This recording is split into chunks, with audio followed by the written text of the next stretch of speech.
மேற்கு வங்கம், அஸ்ஸாம் மாநிலங்களுக்கு பிரதமர் நரேந்திர மோடி இன்று பயணம் மேற்கொள்கிறார். இந்த பயணத்தின் போது மேற்கு வங்கத்தின் நாடியா மாவட்டத்தில் உள்ள ராணாகாட்டில் சுமார் 3200 கோடி ரூபாய் மதிப்பிலான 2 தேசிய நெடுஞ்சாலை திட்டங்களுக்கு பிரதமர் அடிக்கல் நாட்டி அவற்றை தொடங்கி வைக்கிறார். பின்னர் அங்கு நடைபெறும் கூட்டத்திலும் பிரதமர் நரேந்திர மோடி உரையாற்றுகிறார். பிரதமர் மேற்கு வங்காளத்தின் நாடியா மாவட்டத்தில் உள்ள தேசிய நெடுஞ்சாலை 34 66.7 கிலோமீட்டர் நீளமுள்ள பராஜாகுலி கிருஷ்ணாநகர் பகுதியின் 4 வழிச்சாலையை தொடங்கி வைக்கிறார். மேலும் மாநிலத்தின் வடக்கு 24 பர்கானாஸ் மாவட்டத்தில் உள்ள தேசிய நெடுஞ்சாலை 34 17.6 கிலோமீட்டர் நீளமுள்ள பராசத் பராஜாகுலி பகுதியின் 4 வழிச்சாலைக்கு அவர் அடிக்கல் நாட்டுகிறார். இந்த திட்டங்கள் கொல்கத்தா மற்றும் சிலிகுரிக்கு இடையே ஒரு முக்கிய இணைப்பு பாலமாக செயல்படும். இவை பயண நேரத்தை சுமார் 2 மணி நேரம் குறைக்க உதவுவதுடன் வாகனங்கள் வேகமாகவும் தடையின்றியும் செல்வதை உறுதி செய்யும்.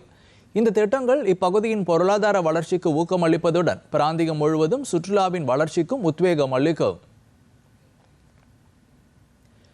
மேற்கு வங்கத்திலிருந்து இன்று மதியம் 2 நாள் பயணமாக பிரதமர் அஸ்ஸாம் செல்கிறார்.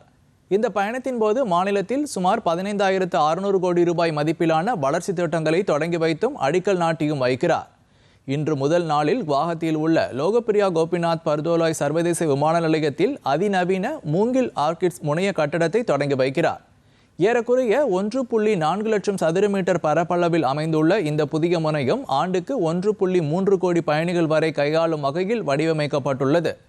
இந்த முனையம் மூங்கில் ஆர்கிட்ஸ் என்ற கருப்பொருளால் ஈர்க்கப்பட்டு அஸ்ஸாமின் பல்லுயிர் மற்றும் கலாச்சார பாரம்பரியத்தை பிரதிபலிக்கிறது.